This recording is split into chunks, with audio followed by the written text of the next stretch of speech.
you know you've arrived because you're on Going Home. There we go. Huh? Yep. We'll just keep it there for a moment. I can retire now.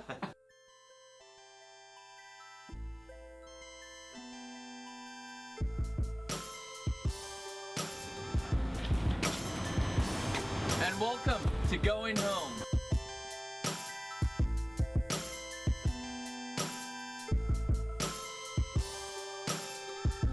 I'm Craig Young, and we're going to be looking at people, families, ministries, churches, and seeing where God is moving through His people.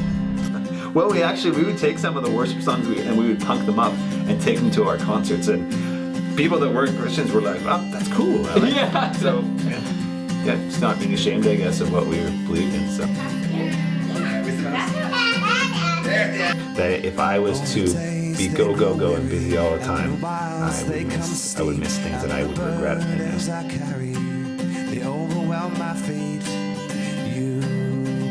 And I approached them with this idea of doing a citywide worship album.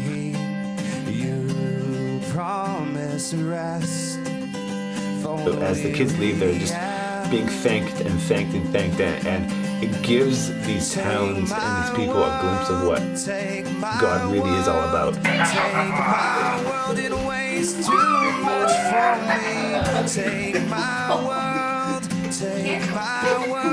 Okay, here you are, going home. Another week, another episode, and here with me today, Fraser Campbell. Thank you so much for coming and just being a part of the madness. It's crazy in here, isn't it crazy? Crazy place you have here. Becoming a musician, tell me a little bit about that. Musician? Well, it wasn't something I ever thought I'd actually be able to do. I thought it was really cool what musicians did, and until one day my friend who had a guitar, and he was learning guitar, he wanted a drummer, and so he convinced me that I should learn how to drum, and he gave me like a couple of ice cream buckets and a cottage cheese container, and so I learned how to drum first, and then drummed for him as he learned how to lead worship. And strictly on the ice cream buckets? Is that? Yeah, my first time on the drum kit, I was dumb enough to listen to him. It was a Sunday night, and the drummer had missed church, and so he's like, "Hey, you should go ask if you could drum." And I said, "Okay." And I had never drummed on a real kit before, and so I went, and they thought I must know how to drum. So I sat down, and it was awful. I butchered it so bad. By the end of the set, I knew how to drum a bit. Yeah. But it was so that was my first time on a real kit. But after that, I started leading a bit of worship in chapel services, and also we were in a punk band, and we'd go and do shows on the weekends and stuff. That's awesome, having like the worship band and the punk band. Very, very similar, you know, the energy behind that. Well, we would take some of the worship songs and we would punk them up and take them to our concerts, and people that weren't Christians were like, "Oh, that's cool." I like yeah. So, just not being ashamed, I guess, of what we believed in, so.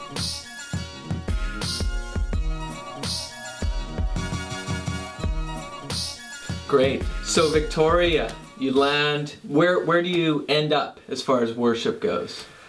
Well, when I moved down to Victoria, my brother pastored a church, New Life Community Fellowship, still does actually, and so he heard I was moving down, and he tried to convince me to come and play on the worship team and stuff down there. And well, I didn't need convincing. Yeah. So I joined as their drummer, and but not long after that, I think there was a need for a guitar player one night on a Saturday night service, and so I went and played and got back into leading, and I enjoyed it, and so I don't play drums very often anymore. I think You've hung up the ice cream buckets, and you've moved on. You retired the ice cream buckets. Great, and that's where you're leading worship over there, and not only that, a band has actually burst out of that as well. Yeah, well, I would say a band of about 15 to 20 people actually, and the way it works really is it's not so much. It's a group of musicians that we play together, and they're not all from Victoria. There's a core of us that are, but we get chances to play elsewhere, and so I would consider those guys part of the band too, even if they're living in different cities across the country. Yeah.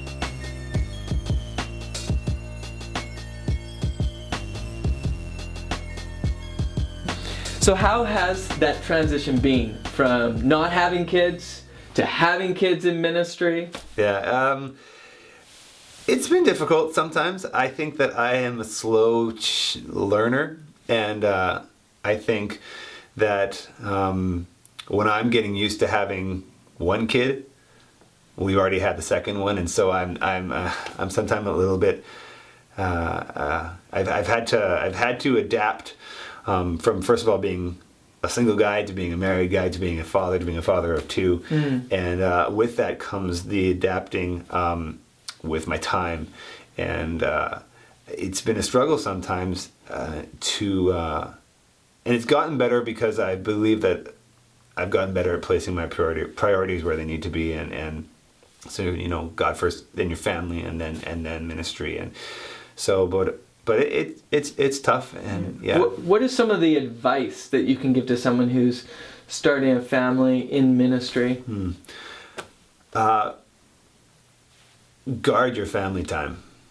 Make sure you have it, because first of all, you never get these years back. And I know this not because I've been through it, because people that I trust have told me this, and I'm seeing that if I was to be go and busy all the time, I would miss things that I would regret I missed.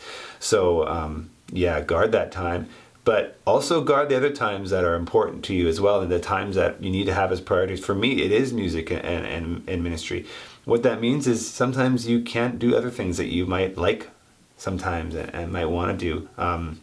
There's been things that I've just had to drop out of my life, not because they were bad, but because they weren't as important as God, my family, and my ministry, and my passions. And so there's things that that, you know, sadly I don't do anymore. But if you really want to excel at something, I think you can't just be a jack of all trades. Really, I think you have to be a master of a few, and I think that the most important ones are obviously God and your family and ministry. Yeah.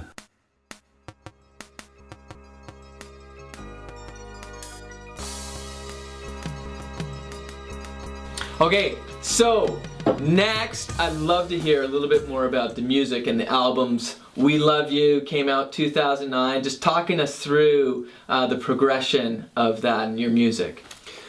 Well, there was, back in 2009, I just felt like, you know, I didn't know how far God wanted to take the music that we were playing and the worship that they were playing, but I felt like we just needed to give it a chance at least.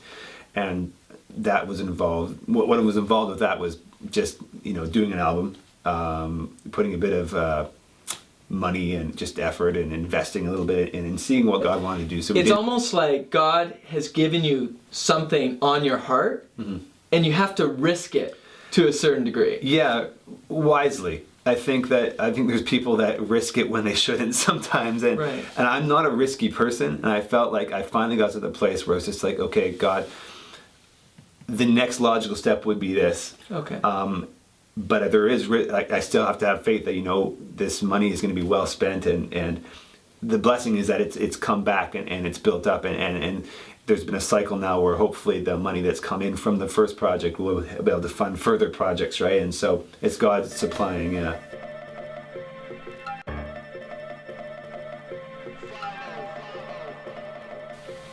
So you're in studio right now. You're a hard guy to get a hold of to do something. I know you're exhausted right now, even though you look full of energy. No, I'm not exhausted. But yeah, it's been a busy week recording a new album. Yeah. Talk to me a little bit about that. There's a couple of worship leaders that I get together with breakfast once a month or so, and we've been doing that for a couple of years. And I approached them with this idea of doing a citywide worship album with a collection of worship leaders that are also writers that can write well, to do a worship album that the city could accept as being something that is just reaches to many different kinds of churches. So who are some of these people? Writing wise, besides myself, Luke Stones from Glad Tidings, Simon Pretty from Lambert Park, Carla Funk or Carla Heskett, depending on what. Where are you from? What hood you're from? Yeah, so she's from New Life, my church as well. Rob Penny from Colwood Pentecostal, Trevor Haug from Line of Judah. Wow. He's just name dropping right now. And a couple, a guy named Coco from the Table Anglican Church downtown. Great. So, yes. Yeah, awesome. yeah. It's a very very missional album. So we felt like as it was going on that it's so important for our city to be reaching out and seeing God move and seeing His kingdom come through churches, through church plants, through us just befriending people. And it's just like it's a theme that we felt was really important to have running through the album. So without even planning it, a lot of the songs that are on there have that theme of seeing God's kingdom come and His will being done and seeing the love going and the light shining to the people that need it. And so, yeah, it's so awesome. And yes, that's pretty awesome.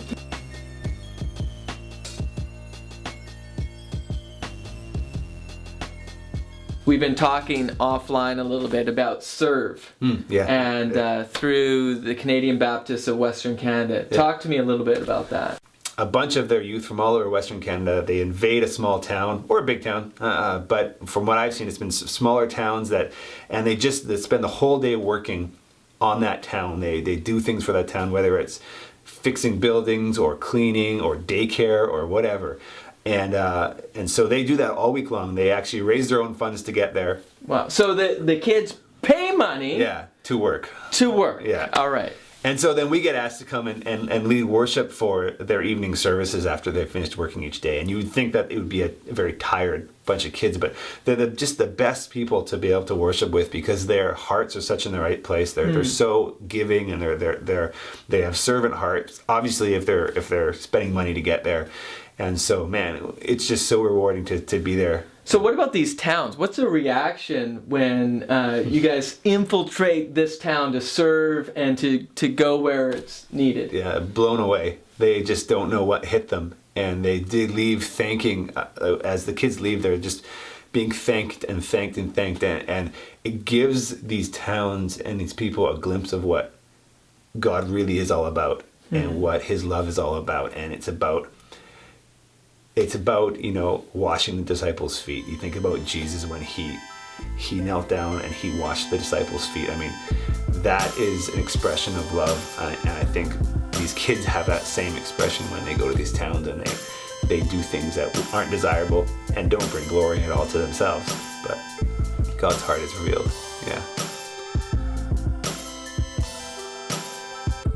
Fraser Campbell, thank you so much. That was awesome. And just appreciated your honesty, your heart for just serving in ministry and music and community. Man, how do we get it all in one little show? No idea. But I have one last question.